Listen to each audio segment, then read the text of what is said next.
Welcome back. Radio city joke સ્ટુડિયોમાં આપનું સ્વાગત છે.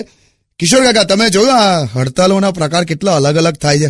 શાકભાજી વાળા હડતાલ કરે તો રસ્તામાં ટામેટા નાખે છે, દૂધ વાળા હડતાલ કરે તો રસ્તામાં દૂધ નાખે છે. આ રીતે બેંક વાળાઓનું પણ થોડું ધ્યાન દોરો, કઈક રસ્તામાં રોકડા નાખે તો લઈ લઈએ યાર.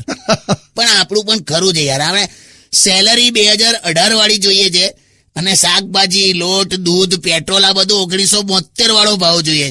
આપણે પણ અમુક પરિસ્થિતિ સમજવાની હોય યાર. આ બધું પોપ્યુલેશનના લીધે છે કાકા. ગરીબી, બેરોજગારી અને ભણવાનું તો એવું ને એવું જ છે, પાછું અઘરું. એ જ ને યાર, ભણી ગણીને પાછા નવરા ફરતા હોય, શું કરવાનું? અમારા જમાનામાં ડોક્ટર, એન્જિનિયરનું કેટલું હતું બોલ. અત્યારે તો તું આમ કોક ભીડમાં ખાલી પથ્થર મારે ને તો એન્જિનિયરને જ વાગે. એન્જિનિયર તો હવે અત્યારે બિલાડીનો રસ્તો કાપે ને તો બિલાડીને 3 દિવસ ખાવાનું નહીં મળતું. હવે કઈક બીજી ક્રિએટિવ લાઈન પકડો છોકરાઓ, ગીત વગાડલા.